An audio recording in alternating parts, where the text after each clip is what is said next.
أعوذ بالله من الشيطان الرجيم. بسم الله الرحمن الرحيم. والنجم إذا هوى ما ضل صاحبكم وما غوى وما ينطق عن الهوى إن هو إلا وحي يوحى علمه شديد القوى ذو مرة فاستوى وهو بالأفق الأعلى ثم دنا فتدلى فكان قاب قوسين أو أدنى فأوحى إلى عبده ما أوحى ما كذب الفؤاد ما رأى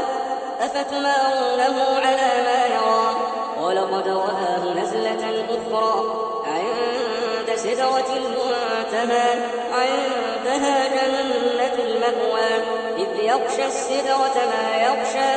ما زاغ البصر وما طغى لقد رأى من آيات ربه الكبرى أفرأيتم اللات والعزى ومناة الثالثة الأخرى ألكم الذكر وله الأنثى تلك إذا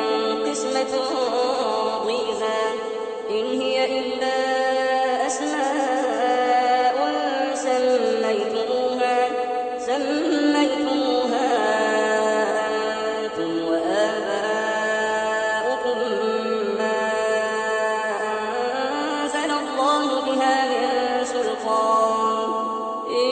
يتبعون إلا الظن وما تهوى الأنفس ولقد جاءهم من ربهم الهدى أم للإنسان ما تمنى فلله الآخرة والأولى وكم من ملك في السماوات لا تغني شفاعتهم شيئا إلا من بعد أن يأذن الله لمن يشاء ويرضى إن الذين لا يؤمنون بالآخرة ليسمون الملائكة تسمية الأنثى وما لهم به من علم إن يتبعون إلا الظن وإن الظن لا يغني من الحق شيئا فأعرض عمن تولى عن ذكرنا ولم يرد إلا الحياة الدنيا ذلك مبلغهم من العلم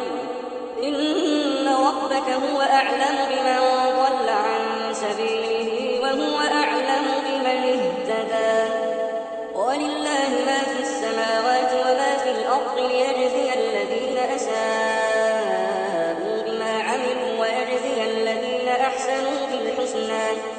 الذين يجتنبون كبائر الإثم والفواحش إلا اللمم إن ربك واسع المغفرة هو أعلم بكم إذ أنشأكم من الأرض وإذ أنتم أجنة في بطون أمهاتكم فلا تزكوا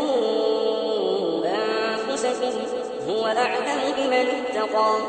أفرأيت الذي تولى وأعطى قليلا وأكدى أعنده علم الغيب فهو يرى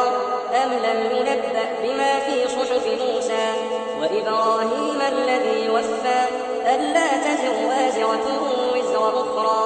وأن ليس للإنسان إلا ما سعى وأن سعيه سوف يرى ثم يجزاه الجزاء الأوفى وأن إلى ربك المنتهى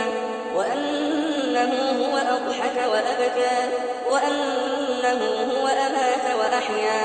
وأنه خلق الزوجين الذكر والأنثى من نطفة إذا تمنى وأن عليه النشأة الأخرى وأنه هو أغنى وأقنى وأنه هو رب الشعرى وأنه أهلك عادا الأولى وثمود فما أبقى وقوم نوح من قبل إنهم كانوا هم أظلم وأطغى والمؤتفكة أهوى فغشاها ما غشى فبأي آلاء ربك تتمارى هذا نذير من النذر الأولى أزفت الآزفة ليس لها من دون الله كاشفة